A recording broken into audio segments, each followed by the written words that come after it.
Evening. Welcome, everyone. We're really grateful that you're here. I'm Stephanie Summers, the CEO of the Center for Public Justice. We're based in Washington, D.C. We're grateful for each of you who's here this evening in the room. We're also grateful for our guests who are joining us by live stream tonight, and folks who are watching the video later. I do want to extend my gratitude to Micah Watson, who leads the Henry Institute here at Calvin University, and also to Kylie Boss, who has helped coordinate all of the details to make this evening happen. So thank you for everything that you've done. This is the 7th time that we've partnered CPJ's Kuiper Lecture within the Henry Symposium, and is a partnership that I remain profoundly grateful for.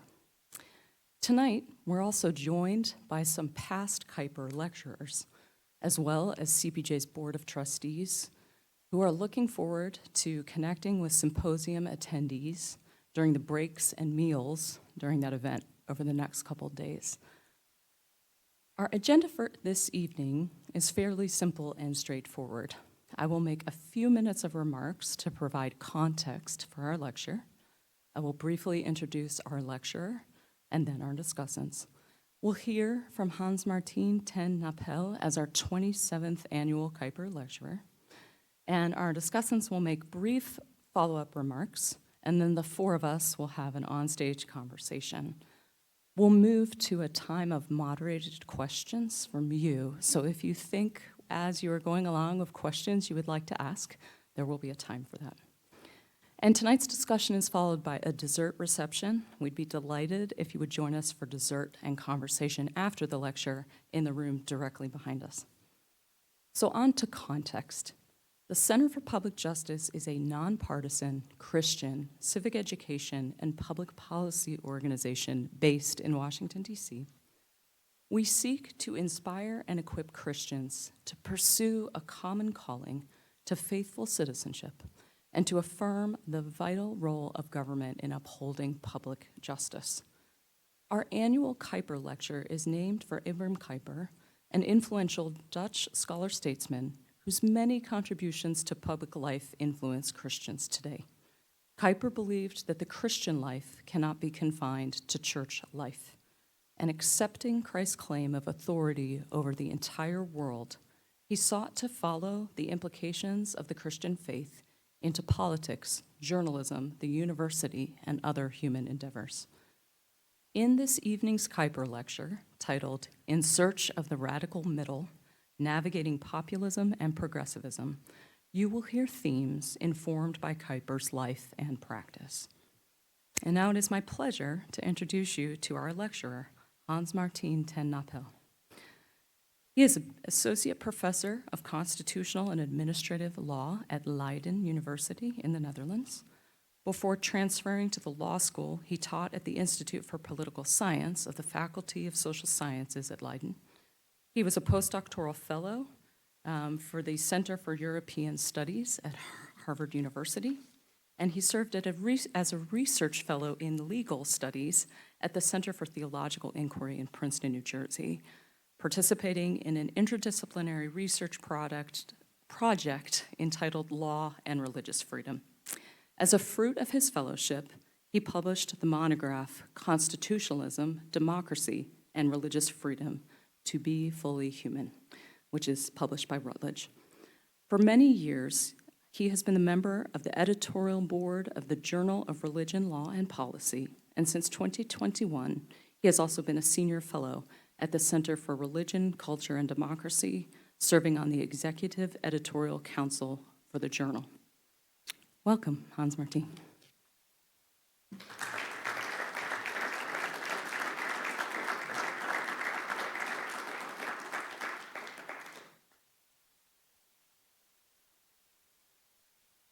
Well, thank you, Stephanie, for that introduction and indeed for the invitation to speak tonight. It is an honor and a pleasure to be here, meeting old friends again and making new ones. And I'm also grateful that the invitation allows me to connect the various strands of my scholarly work over time. The last time I was on this campus was exactly 25 years ago this year, from June 17 to 1999. I attended the second National Conference of Christians in Political Science, and I presented a paper at that conference entitled "The Fall of Christian Democracy in Europe." And that topic had to do with the topic of my dissertation, which was called "A Path of Our Own, the Formation of the Christian Democratic Appeal," the Dutch Christian Democratic Party. And my dissertation dealt with the complex negotiations between the Dutch Catholic People's Party, the Kuiperian Anti-Revolutionary Party, and the Christian Historical Union concerning a possible merger. Now, today's lecture again focuses on a possible path of our own for Christian political reflection. In the 1960s and 1970s, which I studied for my dissertation, that possible path of our own concerned the search for a radical middle ground between socialism and liberalism, conservative liberalism, that is. This time, the search is for a radical middle between progressivism and populism. Progressivism, or social liberalism, can be seen as an amalgamation of the former socialism and conservative liberalism. Now, that would have been no surprise to Kuyper. Kuyper had already distinguished between, and I quote, three national types that vie for dominance in the bosom of our nation. And in addition to the Roman Catholic and the Puritan Protestant types, this concerned the revolutionary type, according to Kuyper, whose ideal and type are found in the mode states of the French or German doctrinaries. In retrospect, it seems the political supporters of the French Revolution only temporarily split into a liberal current that emphasized more freedom and a socialist current that emphasized more equality.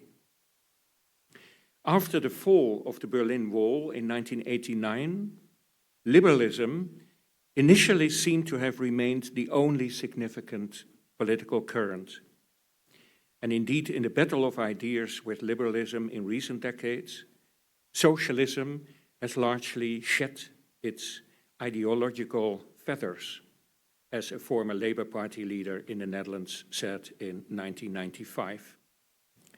And in doing so, socialism has fallen prone to what is sometimes called neoliberalism. Neoliberalism is a term that is used to describe the transformation of society due to market-based reforms.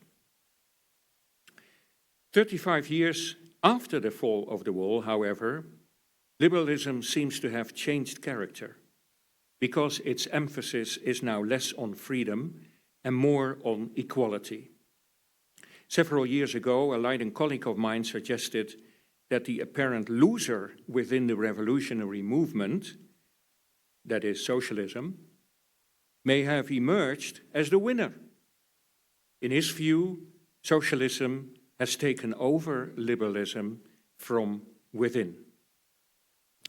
The conclusion is thus warranted that the former supporters of the French Revolution, which had split into liberals and socialists in the middle of the 19th century, have coalesced back into the single current of the early 19th century.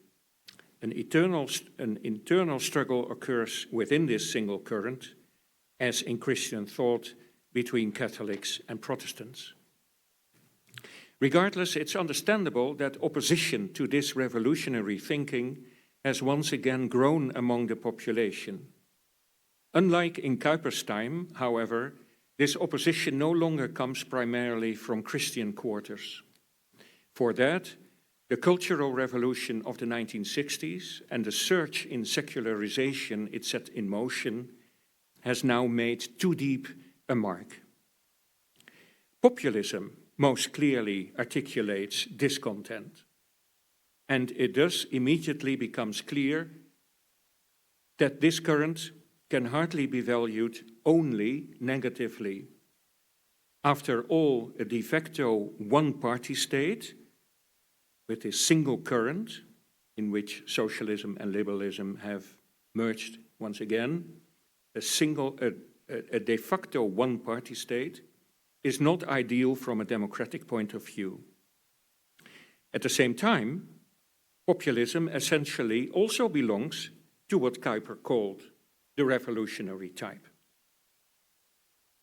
David Koysis, in his book Political Visions and Illusions, a survey and Christian critique of contemporary ideologies, does not use the term populism so much, but it comes close, I believe, to what he calls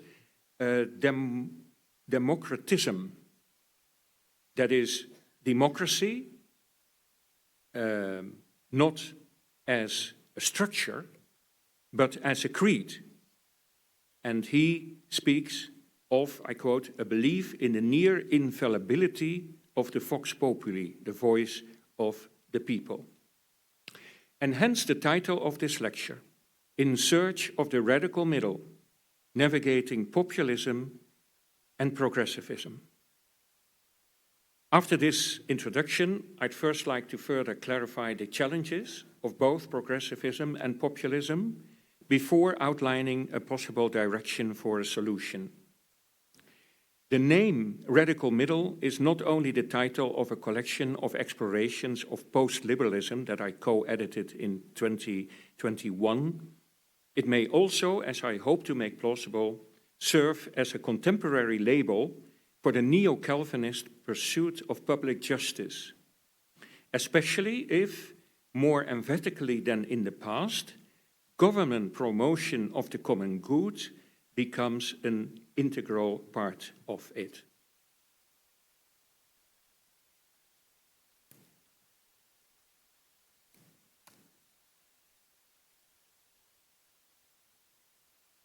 Meanwhile, the title of my 1999 paper mentioned earlier, The Fall of Christian Democracy in Europe, referred to a book published 3 years earlier entitled The Rise of Christian Democracy in Europe.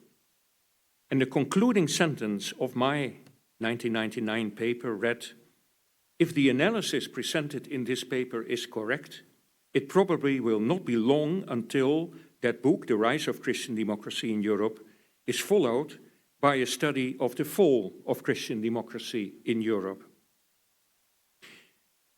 Now, though I don't dare to claim that I possess predictive powers, it should be noted that at the time of the presentation in 1999, the Dutch Christian Democratic Appeal still held 29 out of 150 seats in the Dutch House of Representatives. That was 5 fewer than in 1994, when the party suffered a historic loss of 20 seats and fell from 54 to 34, resulting in the first cabinet without the participation of Christian parties since 1918. Now in 2024, only 5 seats remain of the 29 seats the Christian Democratic Appeal held in 1999. So, I was curious as to what had prompted my pessimistic analysis 25 years ago. I looked up that paper. I still had it somewhere, my bookcase. And it turns out, the explanation turns out to have been the lack of conviction which characterizes both its, that is, of European Christian democracy, current leadership, and its electorate. And on the European level at the time, this manifested itself, for example, in the strategy of openness pursued by the European People's Party towards conservative parties in EU member states in which no authentic Christian democratic party existed. I contrasted this lack of conviction with, as his biographer George Pushinger had convincingly demonstrated, the central event in Kuyper's life being his conversion, so to say, to Orthodox Protestantism. In his first Stone lecture, entitled Calvinism, a Life System, Kuyper argued that two life systems are wrestling with one another in mortal combat, I'm quoting now.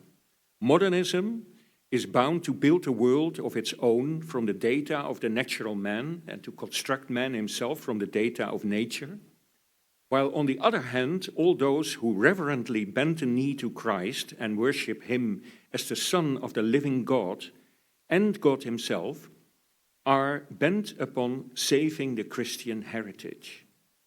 This, Kuyper said, is the struggle in America, and this also is the struggle for principles in which my own country is engaged and in which I myself have been spending all my energy for nearly 40 years. The principle of sphere sovereignty played an essential role in Kuyper's in that struggle, Kuyper's struggle. It was described by Kuyper as the principle, I quote, that the family, the business, science, art, and so forth are all social spheres which do not owe their existence to the state and which do not derive the law of their life from the superiority of the state, but obey a high authority within their own bosom, an authority which rules by the grace of God, just as the sovereignty of the state does. As Peter Haslam rightly noted, this principle of sphere sovereignty provided the rationale for social and political pluralism, which was Kuyper's answer to the liberal domination of politics in his time. This principled pluralism, as it's called, especially since the constitutional reform of 1917 that included the financial equality of public and private education, has been the prevailing model of church-state relations in the Netherlands for the better part of the 20th century. As Stanley Carlson Thies wrote in his dissertation, by the 1930s, state policy for dealing with the multiple fundamental convictions of how private and public activities ought to be carried out had been transformed. Equality of treatment no longer was understood to require the state to ignore philosophical differences, but rather to embrace them. The liberal public order had been transformed into what we might call a pluriform public order, with rules and structures designed to incorporate the array of fundamental convictions even into the very services for which the state assumed responsibility. By 1999, however, this pluriform public order was again under considerable pressure. At least that's what I argued during the annual meeting of the American Political Science Association, which took place in September of that same year in Atlanta. I presented a paper there on the changing relationship between church and state in Europe. And my audience included the late Stephen Monsma,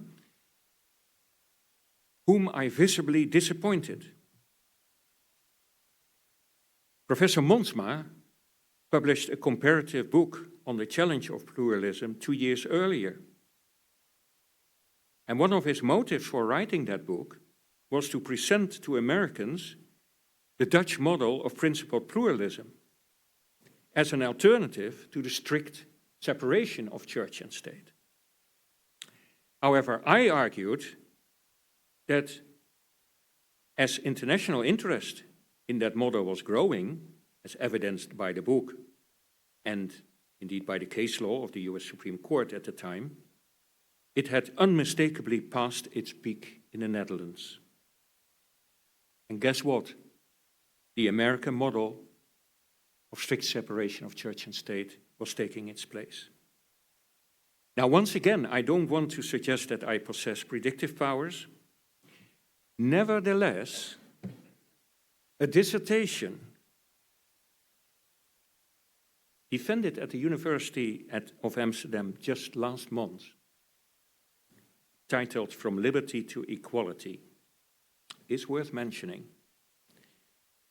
Because that dissertation demonstrates, as the title suggests, that, and I quote, Historically, equality in various forms has increasingly influenced the relationship between church and state in the Netherlands. Parliamentary debates on the General Equal Treatment Act in 1985, 1993, and 2014 illustrate how parties are compelled to reason within a framework of equality. Even parties that were once staunch opponents of that General Equal Treatment Act, such as the Reformatory Political Federation and the Reformed Political Alliance, later merged into the Christian Union, and the Political Reformed Party. We have quite a few Reformed parties in the Netherlands. We used to have quite a few Reformed parties in the Netherlands. Even those parties, the author of this dissertation writes, are being swept along in this tide of equality thinking. Now, some explanation is required here. After all, principal pluralism, as we saw, has precisely equality of treatment at stake. This recent thesis, however, is concerned with what Kuyper would call the modern form of egalitarian thinking, which threatens social and political pluralism. And thus, to a certain extent, we are back in the liberal public order of the 19th century, against the background of which Kuyper had developed his doctrine of sphere sovereignty. Todd Huizinga, a former fellow here at the Henry Institute and currently senior fellow for Europe at the Religious Freedom Institute, Todd Huizinga has made a connection between the totalitarian tendencies he, together with Polish Catholic post-liberal Ryszard Legutko and others, perceives in contemporary liberal democracy, and Kuyper's great Dutch predecessor, Guillaume Groen van Prinsterer.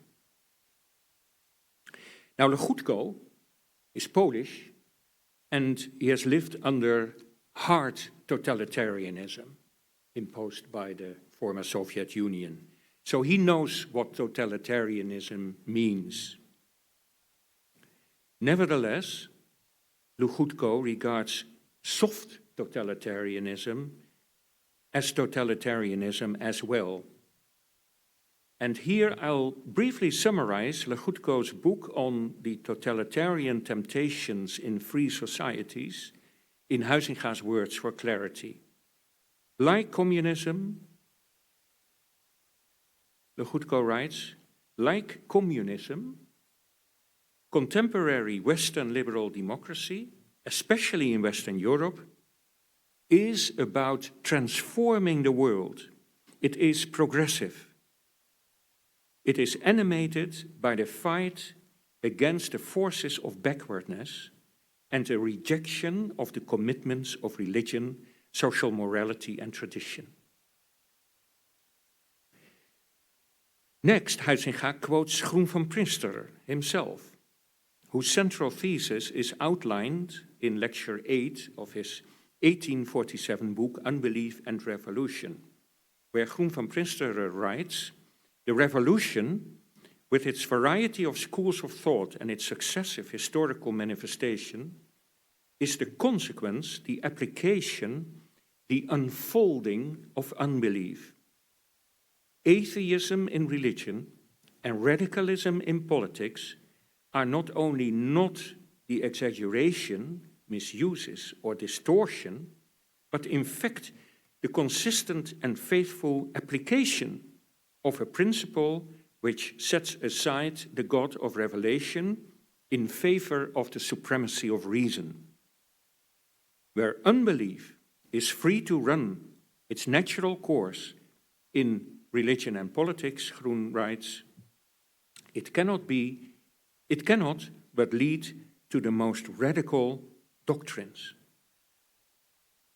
And in response to this quote, Todd Huizinga says, though the term would not be used until the 1920s, a half century after Groen's death, what Groen calls radicalism or absolutism is in fact totalitarianism.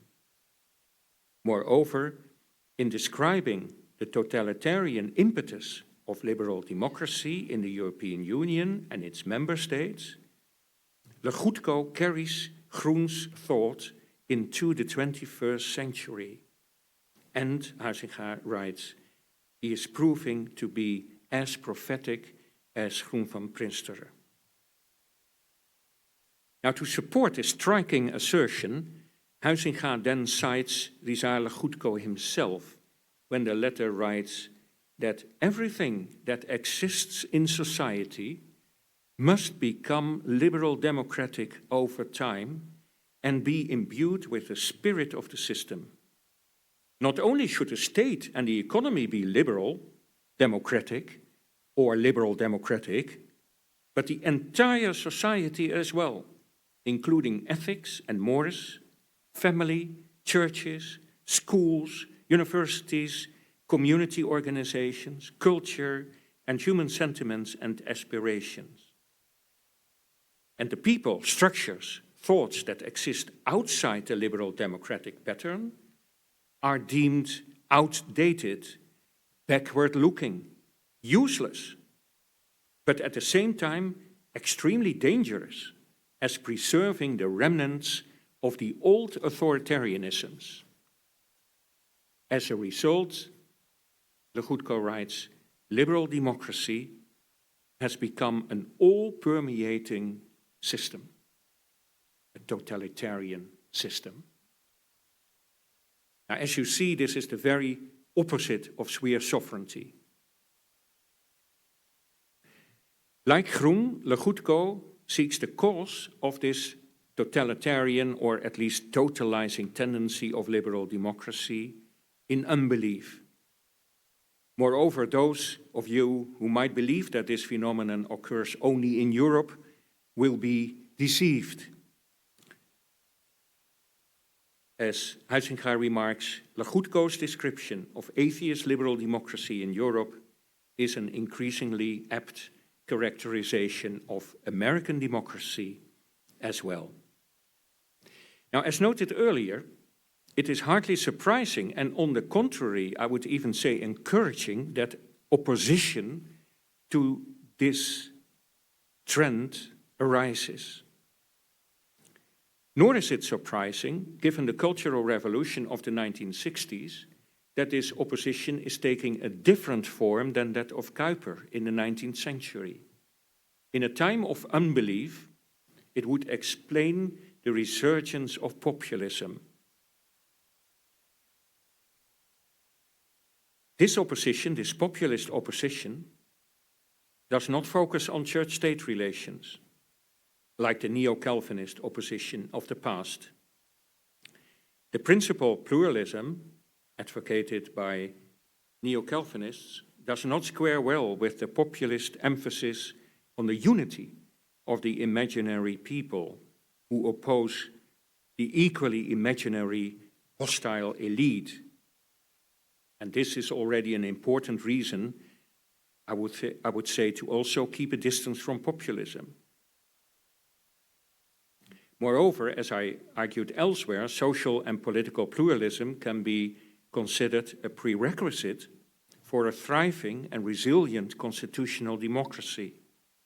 And consequently, populism is as much a threat to constitutional democracy as progressivism.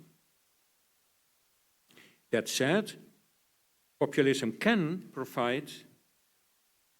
at its best, can provide a healthy counterbalance to progressivism in other areas, perhaps primarily in the socio-economic field, where progressivism, as we have already seen, has fallen under the spell of neoliberalism in recent decades.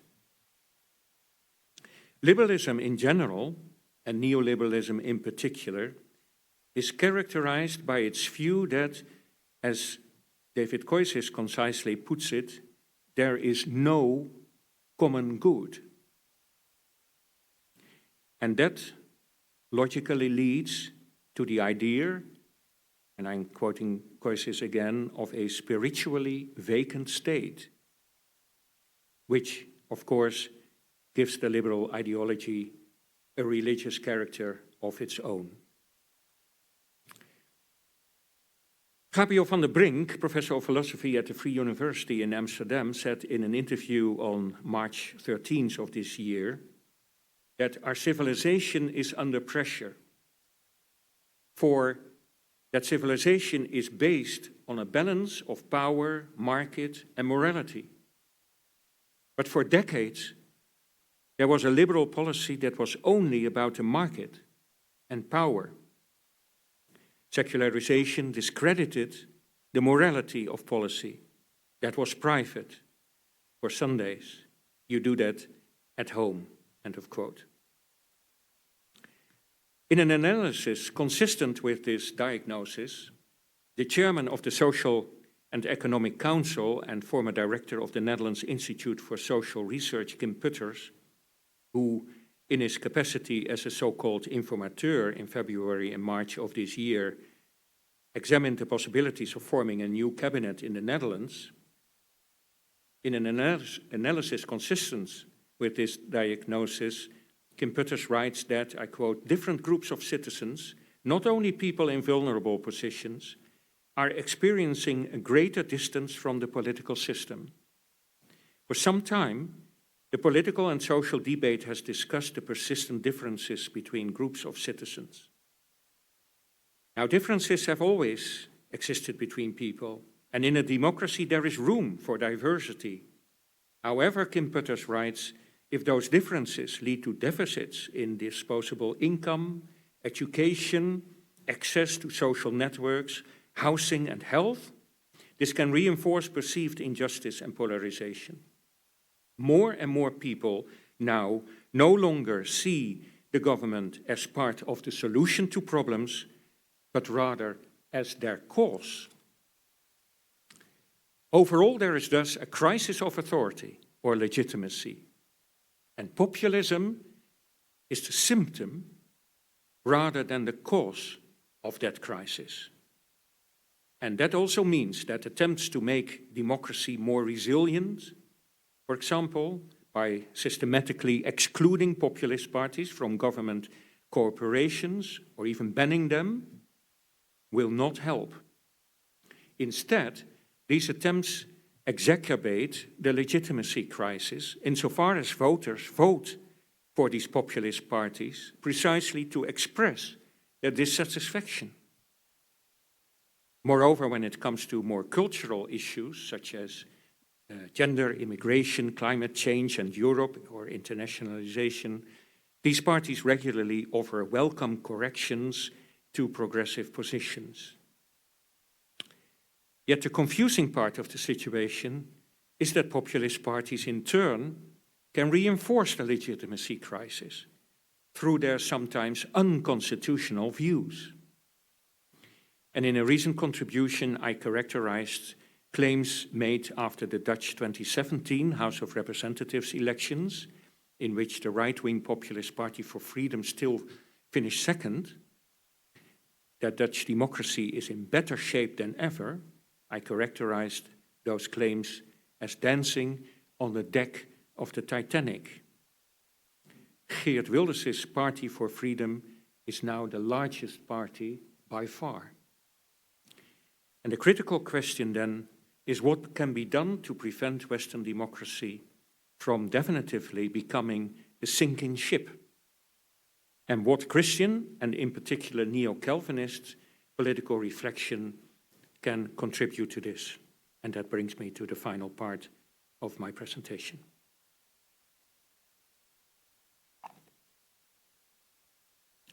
Now, the good news is that no serious doubt exists as to the direction for a solution. And that is to strengthen the acceptability of governmental action, we must together regain a notion of what the common good holds in the present and then further it. This And only this can end the unwholesome polarization in which two groups stand, or believe they stand, against each other, here and in Europe. Given the cultural development that has taken place since the 1960s, the good news is also that this is not an exclusively Christian notion. Throughout history, the criterion for distinguishing good from bad political regimes has been whether or not they advanced the common good. That determined legitimacy. So, if we are to restore legitimacy, we must work on that as well. And this idea has, of course, been around since Aristotle, and it received further impetus under the influence of Thomas Aquinas, who lived well before the Reformation and can thus be regarded as the common doctor.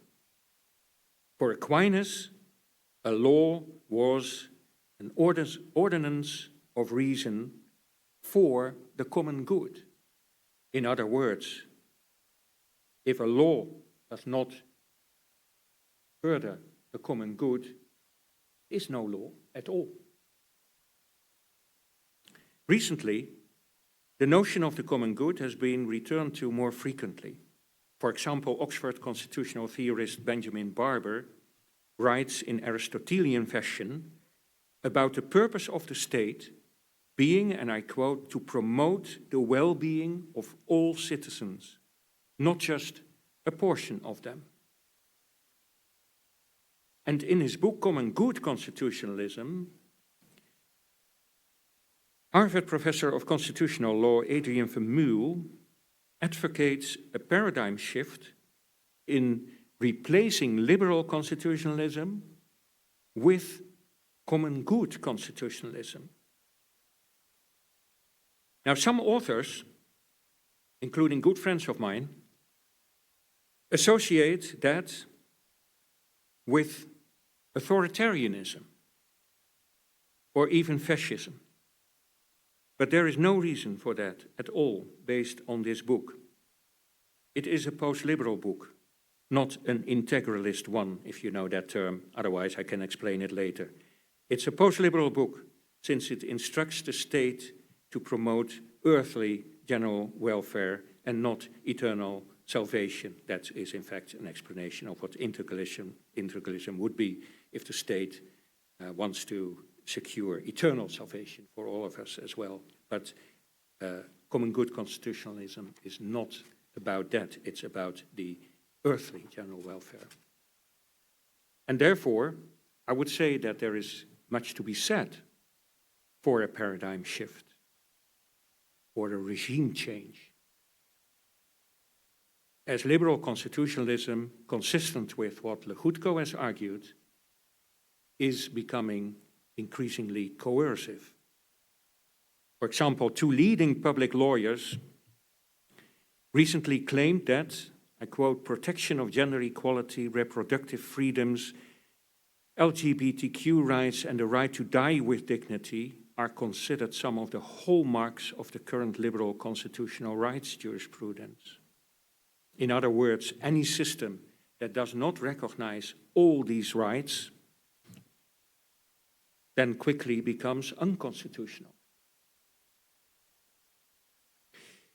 A more relevant discussion, it seems to me, is how the state's responsibility to promote the common good relates to the core Protestant concept of the state's role, namely public justice.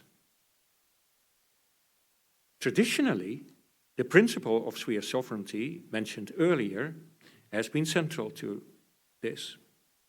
And in his 2017 Kuiper lecture, Dr. Charles Glenn deemed revitalization of that notion, that principle of sphere sovereignty, necessary in the age of Trump. Now, it is crucial to avoid caricatures. For example, it would be entirely incorrect to argue that in Catholic social teaching, in which the promotion of the common good is central, this task would belong exclusively to the state.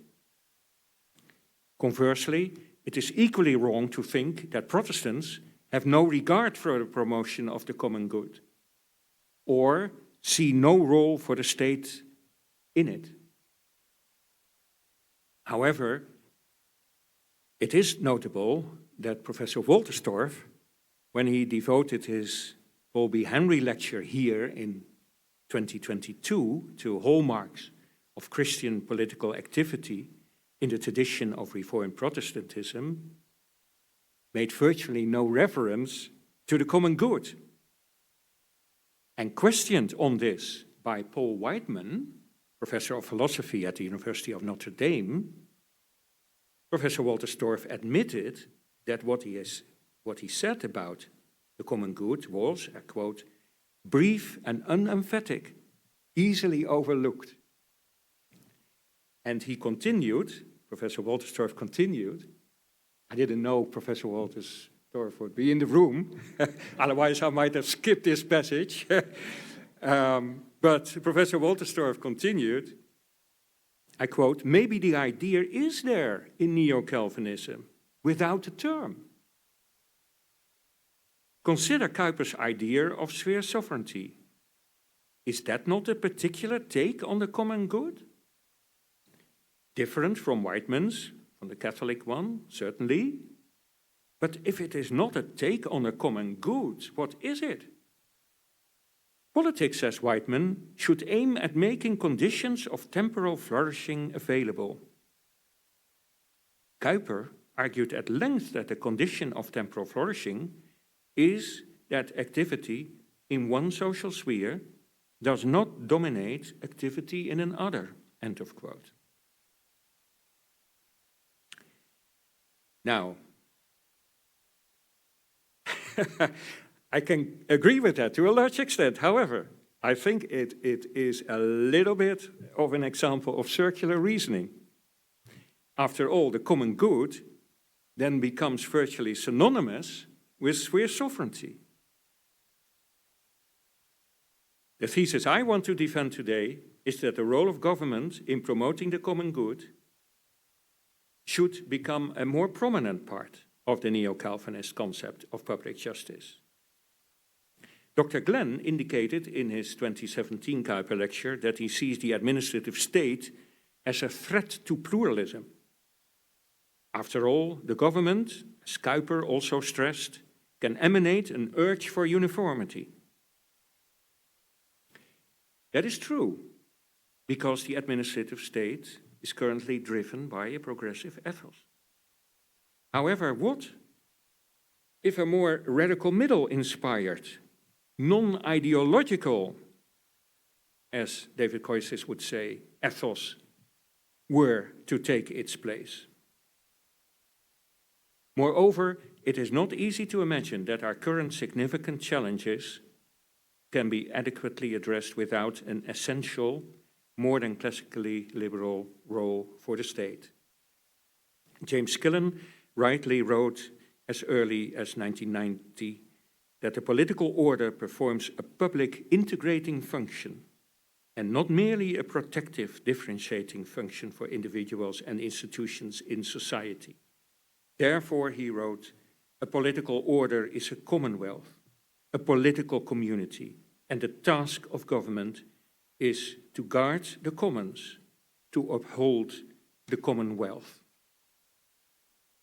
Jonathan Chaplin, in his book on Herman Dooyeweerd, has an interesting 10th chapter entitled An Active, Limited State.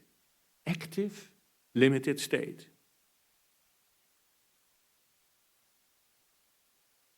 And in that chapter, he proposes an important clarification of the meaning of public justice that, and I quote him, opens the door to a fruitful interchange with the Catholic notion of the common good. Now, that is something that I envisage in this lecture as well.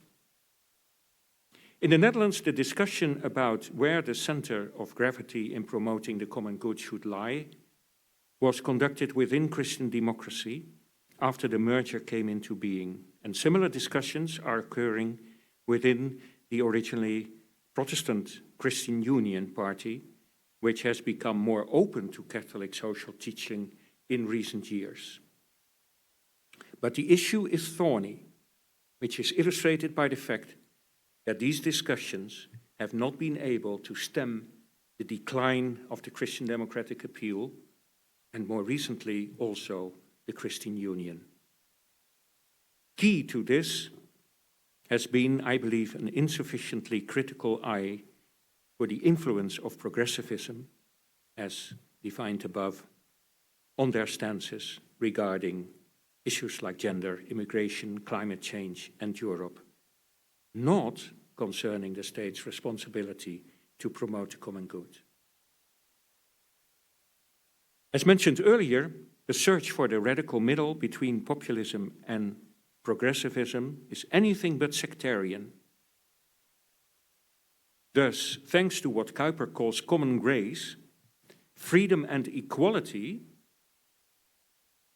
the ideals of progressivism, need by no means be jettisoned entirely. As J.K. Chesterton wrote, the modern world is full of the old Christian virtues gone mad. The virtues have gone mad because they have been isolated from each other and are wandering alone. The remedy of the radical middle in neo-Calvinist circles amounts to a reversal of order from public justice in the form of sphere sovereignty, in the hope that it indirectly promotes the common good, to public justice in the form of more direct advancement of the common good by government, subject to sphere sovereignty. That, I believe, is public justice 2.0. I want to close this lecture by making just a couple of remarks about whether this public justice 2.0 can be realized. After all, whether it can be realized. So, can you have direct promotion of the common good by the government subject to sphere sovereignty? Can that be done? Now, I think that it can be done. Whether this can be done is not a question for me. After all, it was done by European Christian democracy in the first decades after World War II. And that is why classical Christian democracy is held up as a model by contemporary British post-liberals, such as Labour peer Maurice Glasman, Conservative MP Danny Kruger, and Professor of Political Science at the University of Kent, Adrian Pabst. The question of whether Christian democracy can be imported from Europe is also being raised in the United States. For example, one could think of the American Solidarity Party, where post-liberals Patrick Deneen and Susanna Black-Roberts are among the advisors. Within classical Christian democracy, there has always been room for pro-welfare policies, although Protestant parties did indeed initially struggle with this. Furthermore, what is needed to prevent it from having a unifying effect is to reconnect the application and exercise of rights more closely to the idea of the common good. That way, the natural rights of religion, expression, and association would regain their rightful place, and the principles of subsidiarity, the Catholic version of sphere sovereignty, and solidarity will then do the rest. Finally, for the search for a radical middle between populism and progressivism to succeed, the common good must regain its central place in the various forms of international cooperation. and that means standing up for both the natural and the social environment. Pope Francis calls this an integral ecology. Only in this way will both national and international legal orders be able to regain and deserve legitimacy. Thank you.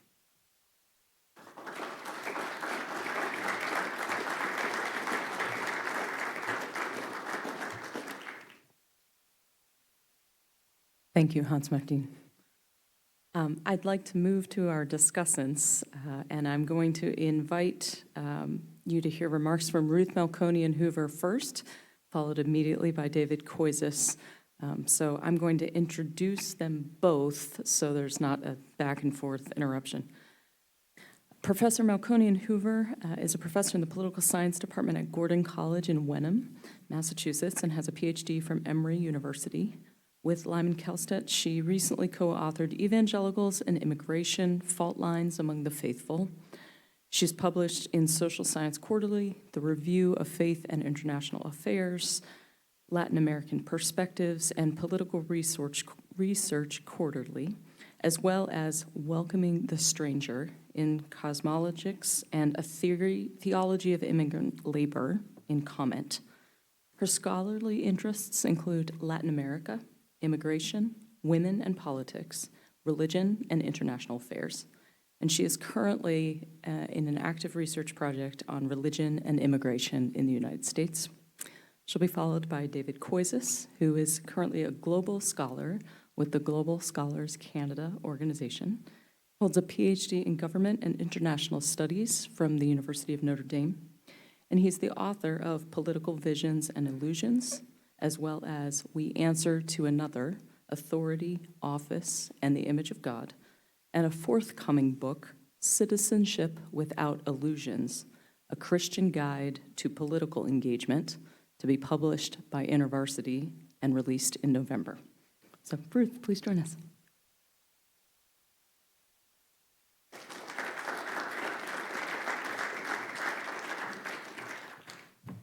Thank you, Stephanie, and thank you, Dr. Napel.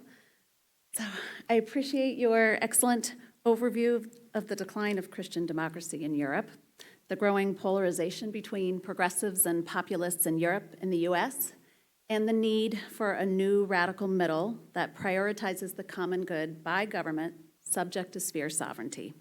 There's much good work to consider and engage here. So my remarks and questions reveal that I'm not a political philosopher, but a political scientist, one who's studied some of these questions in the US and Latin America. And I will note at the start, I am asking too many questions, so just pick and choose as you see fit in terms of what you feel like fielding. So let me start with a question about your overarching thesis. I'm sure it's a question that many of us have, even when we want to hold on to hope. You foresaw or predicted the decline of Christian democracy in Europe and laid out some of the external factors leading to such. Would not those same factors or variables thwart a renewed US or European effort toward the radical middle? There may be a middle in the population of the US, for example. I wish maybe it were more radical. Right now it feels silent, exhausted. It might be amenable to your proposal, but many in the middle seem to be checked out, maybe fed up with the rabid rhetoric of the far right and the far left. And I also have a definitional concern or just clarification. You discuss progressivism and populism as if they are polar opposites. However, in Latin America, the region is rife with left-wing progressive populists. As we know, Castro's in Cuba, Chavez historically in Venezuela, Ortega in Nicaragua historically, Lula in Brazil, AMLO in Mexico, and so on. Are you solely referencing right-wing populism? And of course, in the North, we also have plenty of leftist anti-internationalist populists who fear global cooperation and multinational corporations. But staying with Latin America, you are understandably critical of the tendency of progressive liberalism to subsume governance, society, and so on. But thinking again of Latin America, as Peter Berger and others have noted, Peter Berger changing his opinion markedly in this regard, unlike those who presumed liberalism's secularizing tendencies, Haven't liberalism and modernity married quite nicely with faith and tradition in Latin America as of late, leading to increased space for religious pluralism and notably the rise of Pentecostalism there? So could liberalism continue to be reformed to be more pluralism-friendly, offering that equality of treatment for all, as you note, and much-needed checks and balances? And as for spheres outside of governance, I also wonder if liberalism is as overweening as some of those you cite contest that it is. Today, are families forced to make children equal to parents in responsibility and authority in the Western world? I would say there have been some shifts in that regard in the area of children's rights, but parents are still presumed to be guardians of children, and they are still held to account when they are neglectful parents, for example. Moving to questions of populism, you do note populism is problematic on many fronts, but highlight that at least it pushes back against totalitarian tendencies of progressivism and presses for a diversity of viewpoints, or at least inclusion of its viewpoints.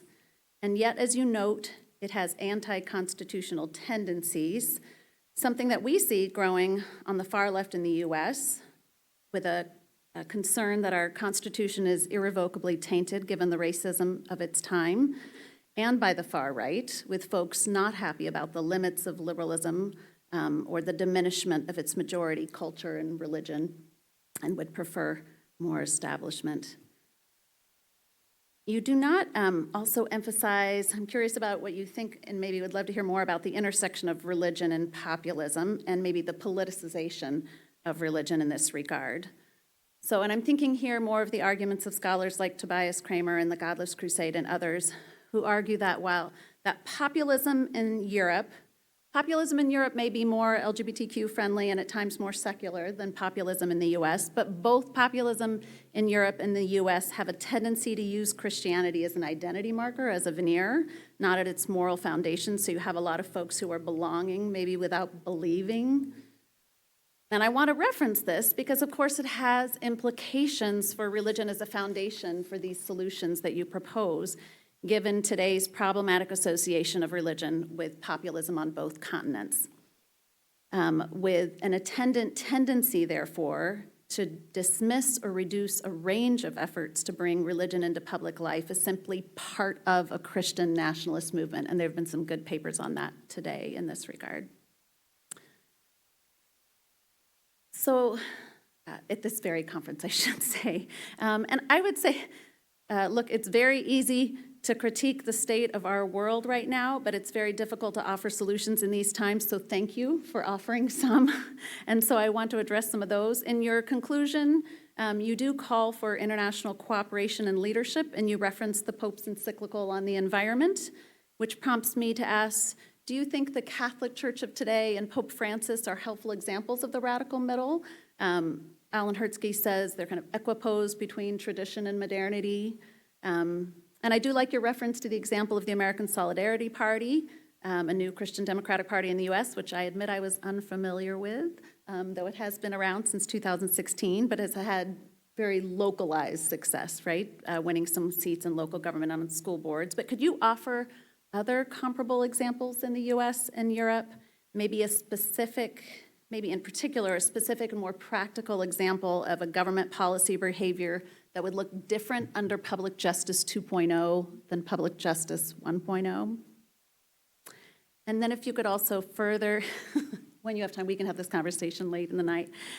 Could you expand on the role of the state in advancing the common good? Similar to Charles Glenn's concerns, I worry about places like Singapore where the state determines what the common good is and how spheres will enforce it.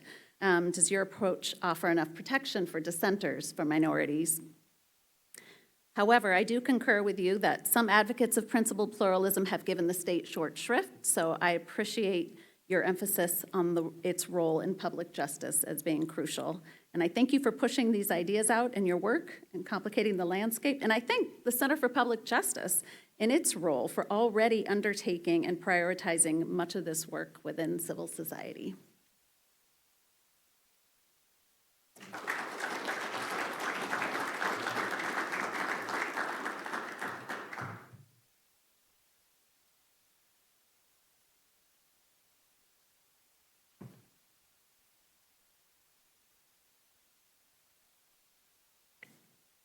I want to start by affirming that based on this address, I believe that Professor Napel and I are very much kindred spirits.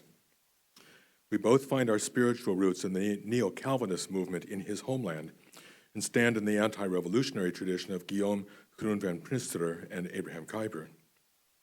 Moreover, I sympathize with Ten Napel's efforts to reclaim a radical middle.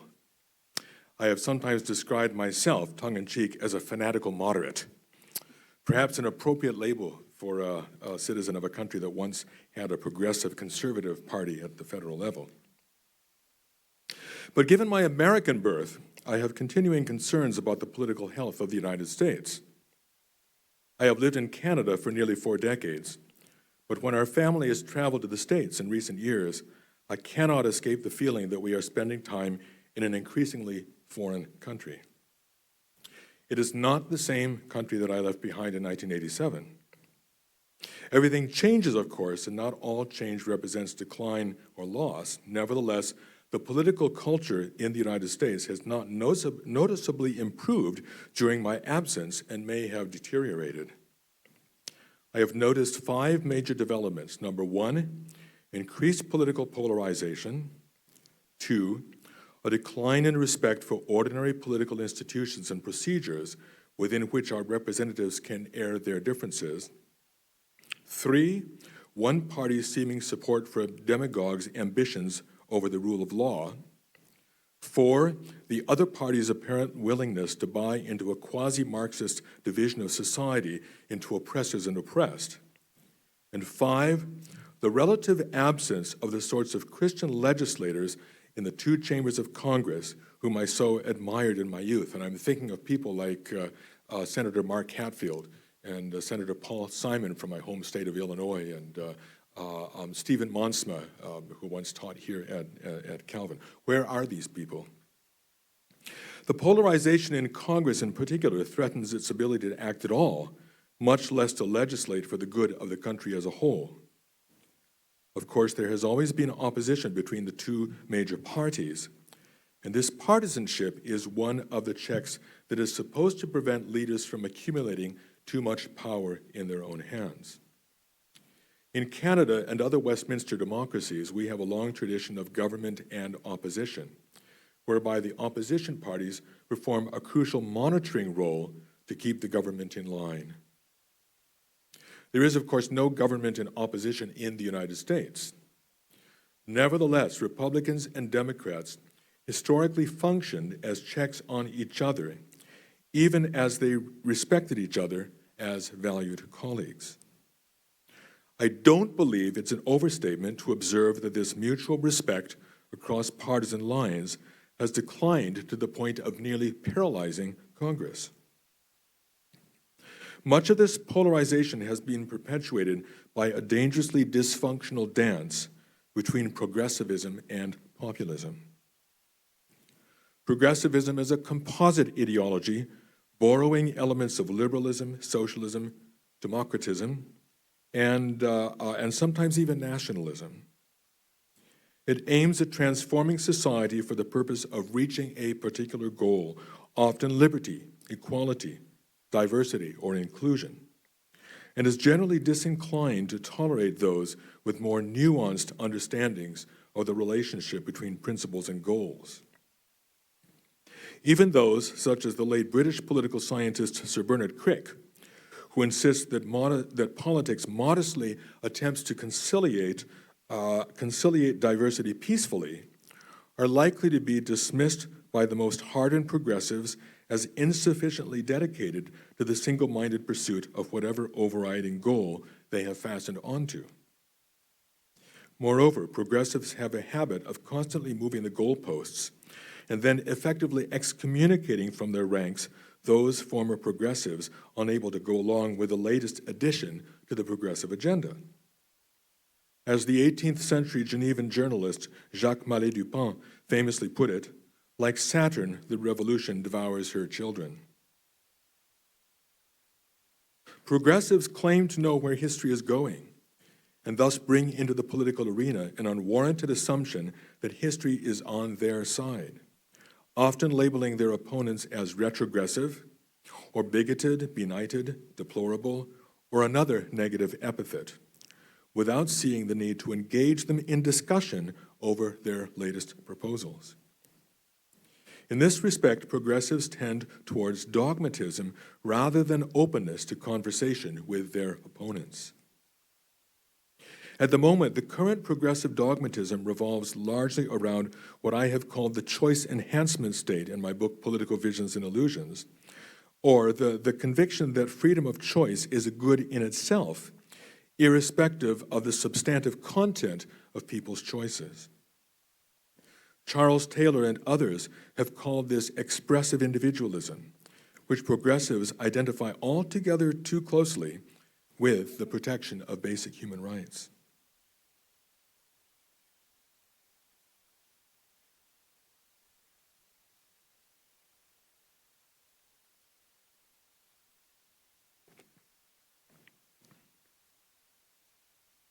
Populism has its roots in the United States at the end of the 19th century, when James B. Weaver stood for the presidency with the People's Party to protect the interests of Southern and Western farmers. Although the original populists made a series of demands intended to break the power of Eastern moneyed interests, more recent populists have capitalized on popular discontent with urban elites, which they identify with an educated class of affluent globalists willing to sell out the interests of the broad masses of their own fellow citizens for the sake of members of their own class in other countries. Much as Marx proclaimed that the working man has no country, so the global elite have no country, feeling equally at home in London, Paris, Toronto, Chicago, Tokyo, or Singapore. Now, populism is itself a global phenomenon, manifesting itself not only in Donald Trump's radically altered Republican Party, but also in Viktor Orban's Fidesz in Hungary, Jair Bolsonaro's Social Liberal Party in Brazil, Mateusz Morawiecki's Law and Justice Party in Poland, and Geert Wilders' Partij voor de Vrijheid in the Netherlands. Populism is less concerned with abstract principles of justice than with appealing to the resentments of a particular demographic that feels itself to have lost out to the country's globalizing elites. A common theme in all populist movements is fear of immigrants whose arrival might destabilize society and who might take jobs away from the native born. Populists tend to favor traditional religions, even if they themselves are not very devout. They suspect the reviled elites of being disloyal to the country and of ignoring the interests of ordinary folk like themselves. In declining industrial towns of the American Rust Belt, people have seen their jobs exported overseas and feel left behind by a globalized economy. These very conditions make populists uniquely vulnerable to would-be strongmen, promising to restore their country's greatness and to bring back the now vanished prosperity that they once enjoyed, or that perhaps their parents or grandparents once enjoyed. Ironically, like Marx and his followers, populists also tend to divide their societies between oppressors and oppressed, obviously placing themselves in the latter category. These developments make me sympathetic with Napel's search for an alternative to progressivism and populism. But whether radical middle or my vaunted fanatical moderatism is an appropriate label, I have reason to doubt. I would suggest that rather than trying to find a path between progressivism and populism, we need to locate norms that will enable us both to work to protect the multiple agents of a pluriform society and to get along with our fellow citizens in the midst of basic disagreements. We need, above all, to demonstrate our allegiance to the rule of law. We need to recommit ourselves to upholding and maintaining our common political institutions, which, after all, provide the context in which we can deliberate about matters of shared concern. We need as well to commit ourselves to listening as much as to talking. We need finally to make our preferred policy proposals with conviction, but also with modesty, recognizing that our political opponents may have insights which deserve to be heard and considered. Thank you.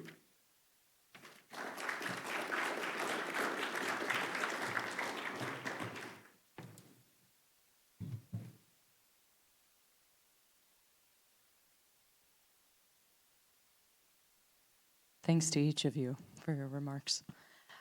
You have been very patient, and I hope you have questions. I'm going to start us off with two while you think of your questions. When we get to questions, we're going to have Deborah on our team come up here at the microphone. We're going to ask you to come to the microphone. And my only rule for questions is please just ask a question in the form of a question. And if you could introduce yourself, even if it's just your first name, so our panelists know they're speaking to a human being, that would be fantastic. Okay, so to start, a significant thread in your account is how post-1960s secularism in the Netherlands and elsewhere in Europe has led to a conflict not between church and state or Christians and secularism, but one between progressive educated elites and populist neglected communities. There seems to be a similar conflict in the United States, even though religious faith here continued to have culturally formative power into the 1990s and 2000s. Why the similar political ideological conflict when the religious secular division has been so different? I'll ask you to answer first, and if either of you want to weigh in as well.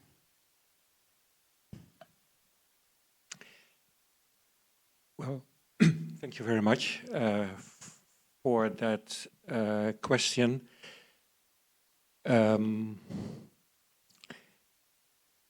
It may seem like I have spoken more about the Netherlands and Europe than about the US, but as I see it, there is the same development taking place in both Europe and the United States. And that development is what a law professor, Stephen D. Smith, writes about in a book published a couple of years ago. Some of you may have read it. It's about a new paganism. The book is called Pagans and Christians in the City. Culture wars from the Tiber to the Potomac. And the Tiber refers back to Rome. And he sees parallels between different types of religion, beliefs in classical Rome and today. And the difference is that there is one group that sees the sacred within this world and so has an immanent perspective. And there's another group that searches for the sacred outside this world, and that is a transcendent perspective. And just like the Romans had difficulty with Christians way back in time and would not tolerate, so to say, that transcendent perspective, so progressives today have difficulty, although they are very much in favor of tolerance, they find it very difficult to tolerate people who wish to adhere to transcendent perspectives.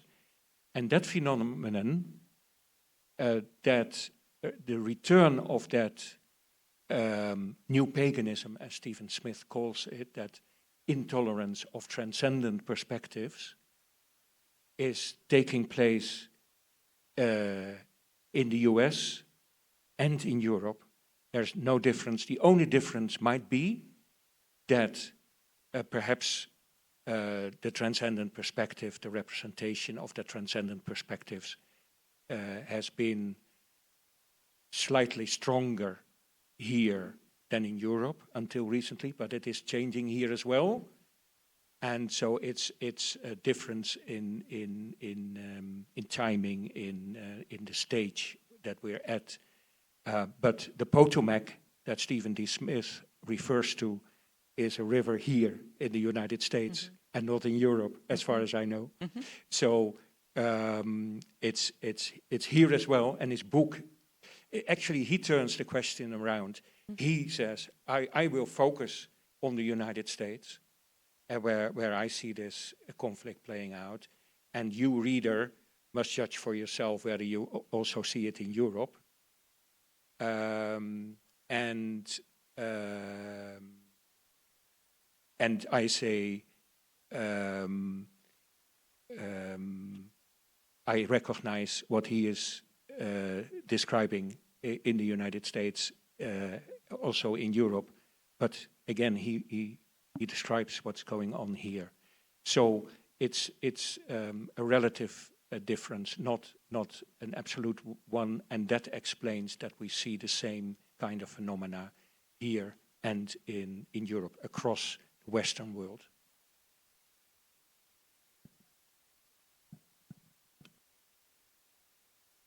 I've sometimes wondered whether we in North America are experiencing what Europe did perhaps 150 years ago. And some of the same trends that affected Europe, the sort of mass secularization of the society, is not in some ways making its way into Canada and the United States. And I think it's in some ways, but nevertheless, there's still some parallels, I think, between what's happening in the two continents. And I think it may be that the internet and social media have fueled some of that. We're not isolated from each other in the way that we were even a generation ago.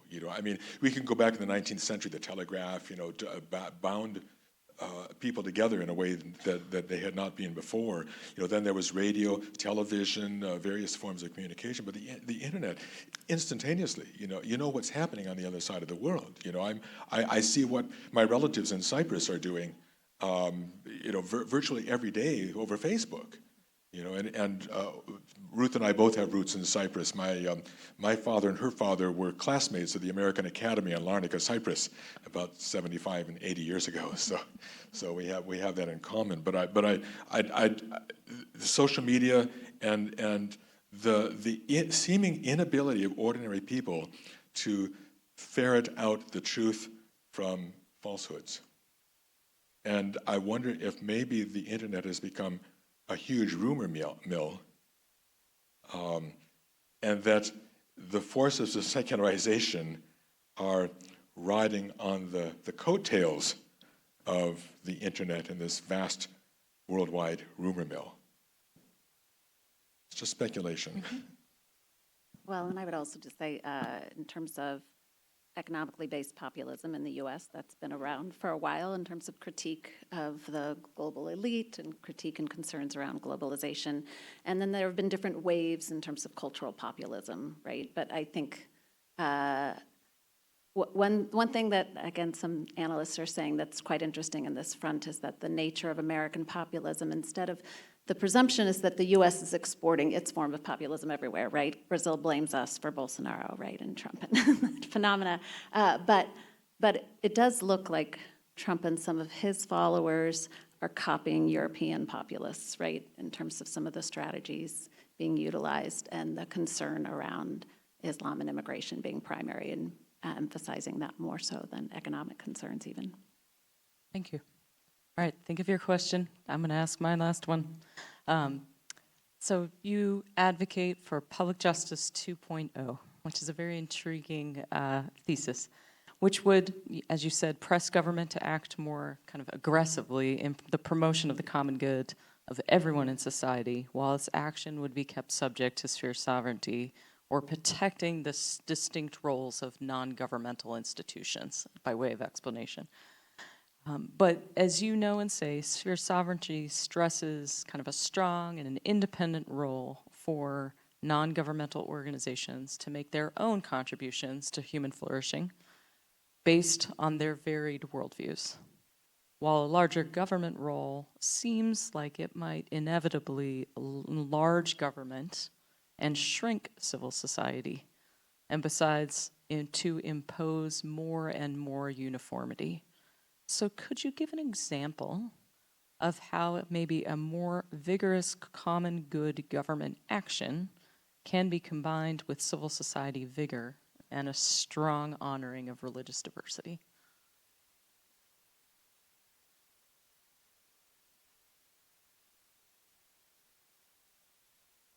Yes, that's the crucial question. I think that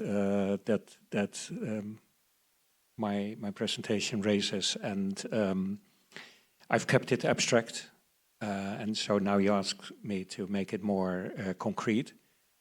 And I had expected a question like that either from you or from the audience. So there are two things I think I want to say. The common good, as the Catholic Church sees it,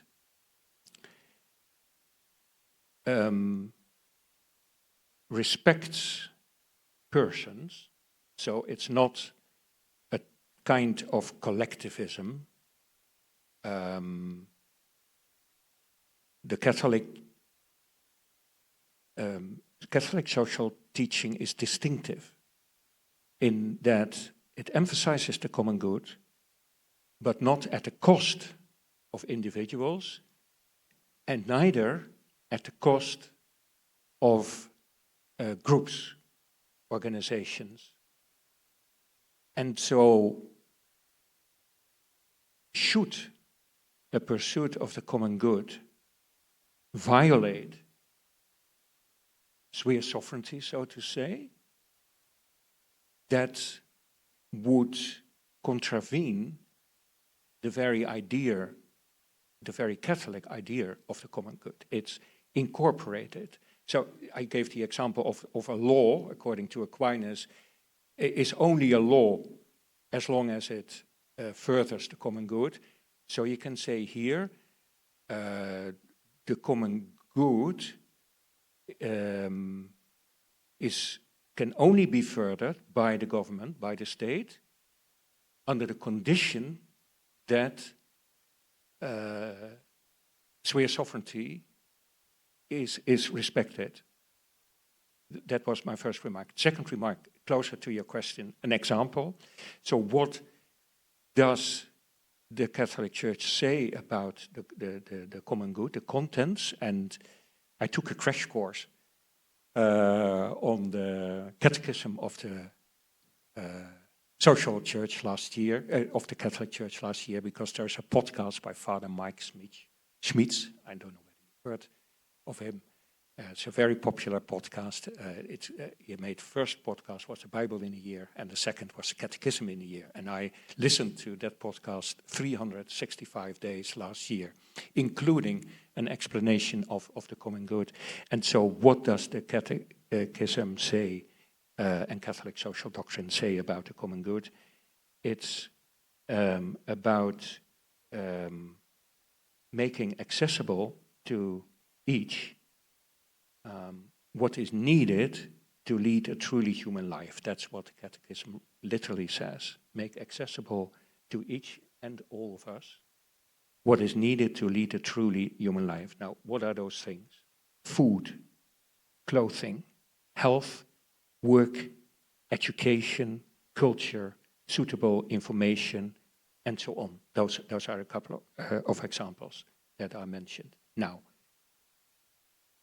if the subsidiarity principle means that if all these goods can be realized nationally here in the US and internationally, because there's also a universal common good, if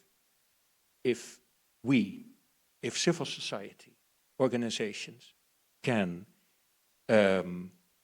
realize these goods for everyone, here and globally, then that's fine.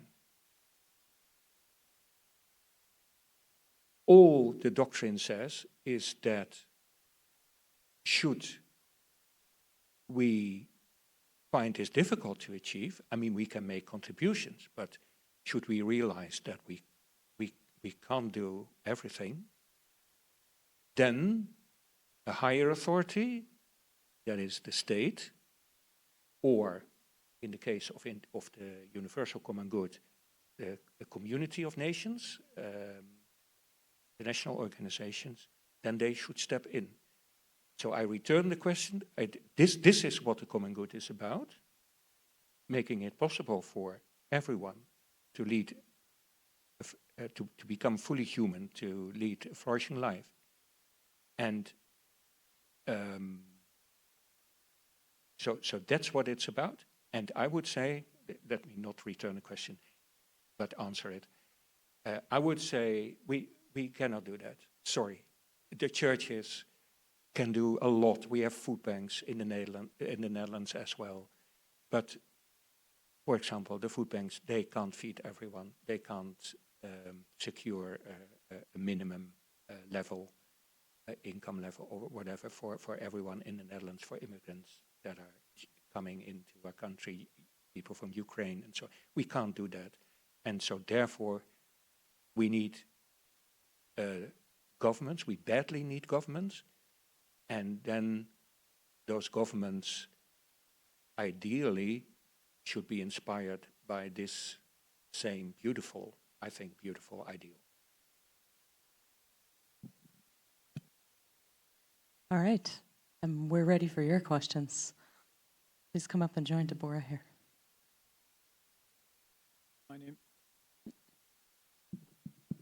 There you go. My name, can you hear that? Yeah. Roger Henderson. I live in Berkeley, California. Studied in the Netherlands. I'm going to ask a question, am I right or wrong? But I have to tell you about what. So one of the interesting things about the Netherlands right now, which is very difficult, is there's these four parties that cannot work anything out. One is very concerned with, the Dutch word is stikstof, but carbon, you know, all of the problems with climate. The other is concerned with, well, you could say with the whole question of integrity and honesty, a man named Omtzigt, because that's a big problem. Other problem is immigration. There's another party, it's all about immigration. And there's a third party, the one that was in power, which probably you could say is really concerned with economic questions, like life is getting so expensive. It's unbelievable how prices have gone up and how we have more and more homeless, poor, and rich. Okay, so here is my what I want to know if I'm right or wrong about. I think that's a very good representative of what's going on, maybe worldwide. I know there are many other questions. You all, in a way, are trying to figure out policy. Am I right in thinking that the things which divide us now, like take these four questions.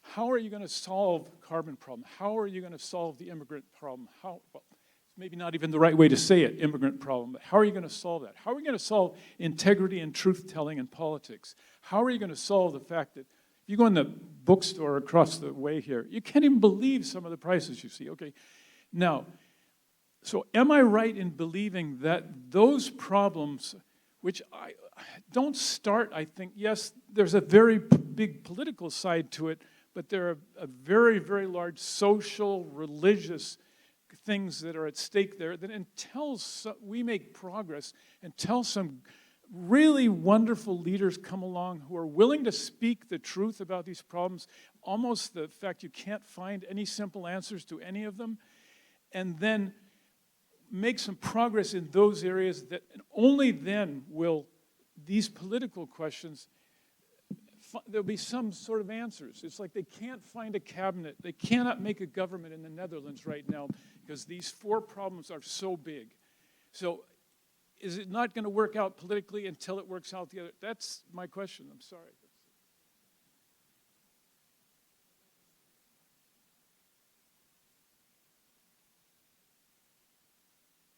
So is it not going to work out unless leaders appear on the stage that will take responsibility? Is that what you're...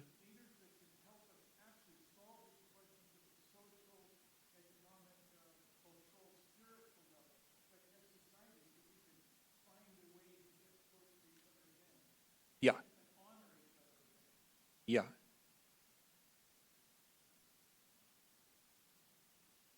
Um,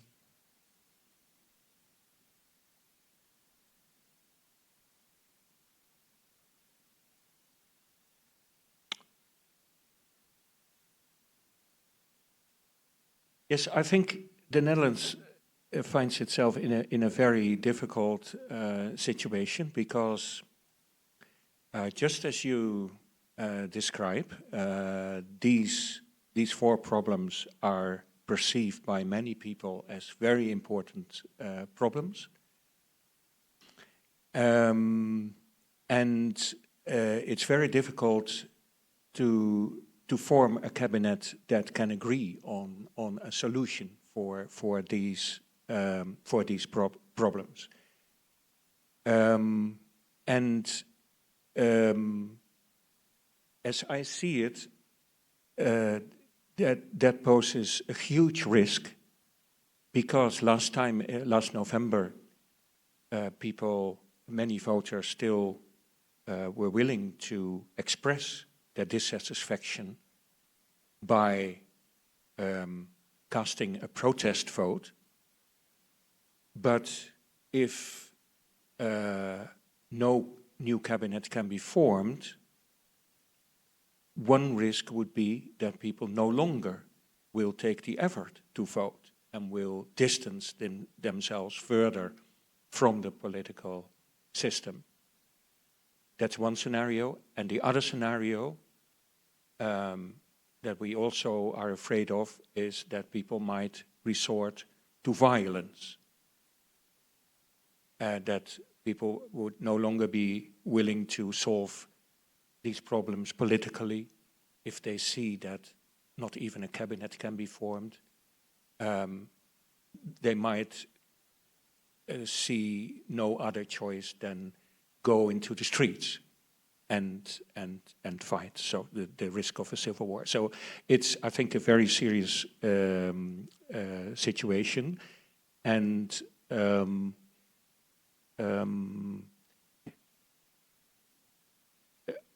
I also think that what is missing is an overarching view in which you connect these different problems with the climate, with immigration, economic issues, that you have a kind of overarching vision that can help reconcile the different interests and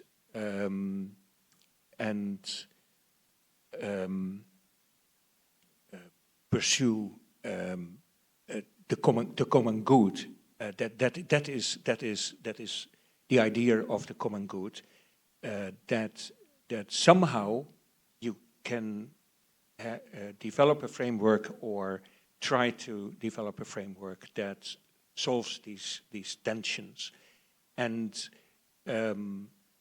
in our case, the center parties used to play that role and have many people believe that they have failed to solve these problems. So they've become smaller, they've almost disintegrated, and so what are left are parties on the extremes, as David Koyes set out in his speech, and that doesn't bring a solution closer. So yes, something needs to happen, and you are talking about leaders and diving deeper to the spiritual level almost. As I see it, when I plead for this idea of the common good, a return to that idea that is a kind of a spiritual approach, because it's such a deep concept. It's been around for millennia, and we kind of lost the connection with it, and we have to recover that idea. So it's, in my view, it's not just about policy proposals and centrist policies, but it goes a level deeper, much deeper, in fact. And so we need, and I agree with that, we need politicians that also take a crash course on the Catechism of the Catholic Church, or a crash course in neo-Calvinism, because you have the same very valuable or similar very valuable ideas, and start practicing politics from those principles again, and not just abstract principles, but lived principles, because they are about reality. They approach reality as much as possible. That is why it's a non-ideological approach to politics, the Christian approach, as David Koysis calls it in his book. All the other approaches are ideological. That means that they want to reform society according to a particular idea. But what we need is something that resembles reality and helps us find a way within that reality, a reality with respect to human nature, with respect to the community dimension of human lives, social dimensions, and so on. Right. I'm going to take this question, and then I'm going to close us. So I'm so sorry, Emerson. I'm going to ask you to find these guys and ask your question afterwards. Okay, please. Hello, my name is Ricardo, but you can call me Ricardo. It's completely fine. My question is, based on Kuyper's thesis of spirit sovereignty and the responsibility of each, how can we define the ideology of universal common good in a country where the polarization of populism and progressivism pushes their own version of what's right and wrong, making people in the middle or people on both sides having to classify themselves to justify what their thoughts and beliefs are?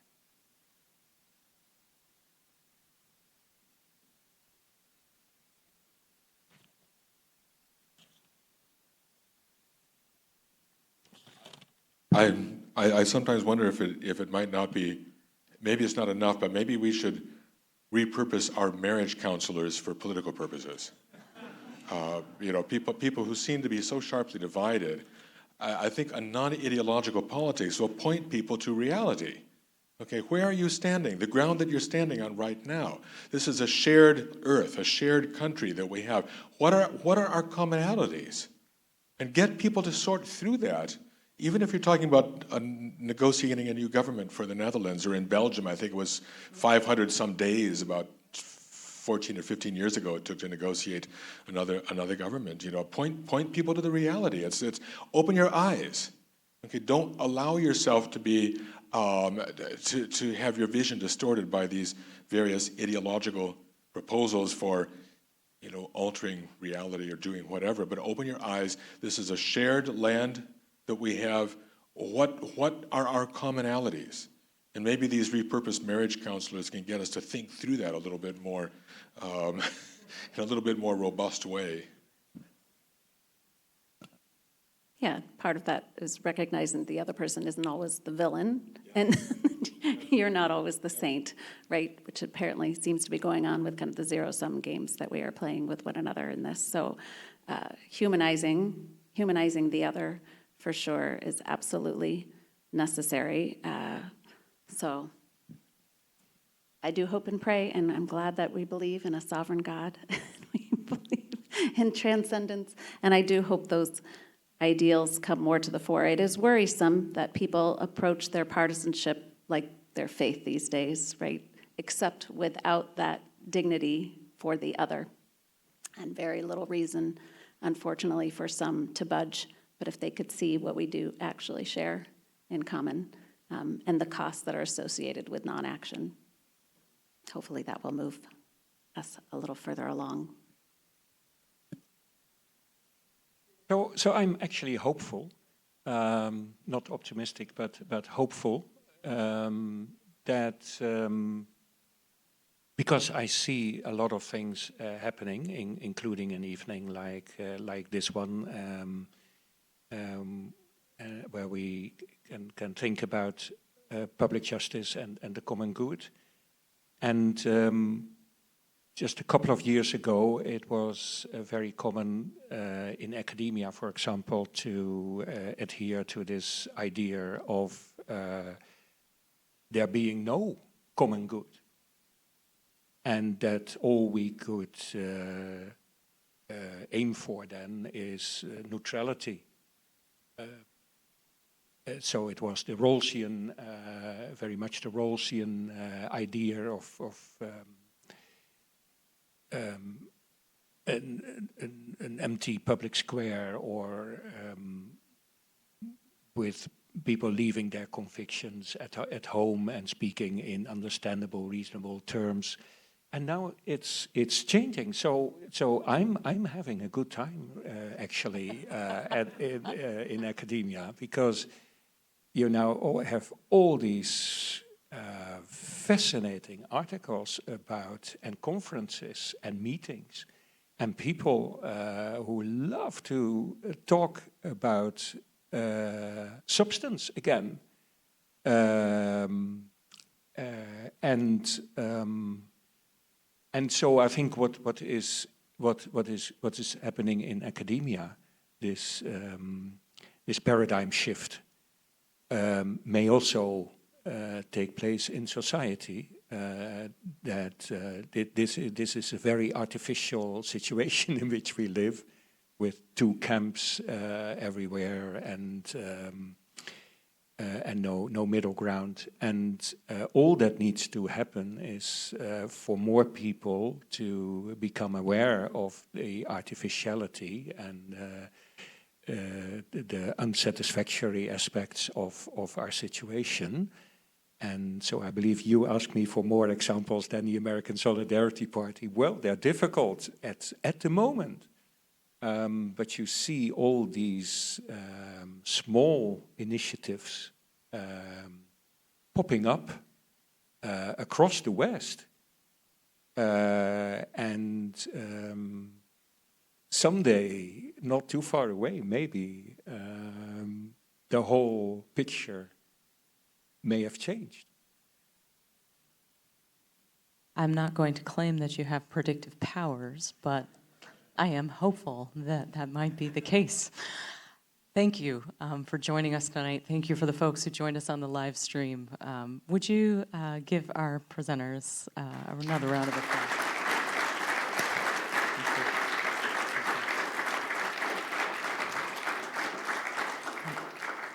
You probably found a card on a chair in front of you with a QR code on it.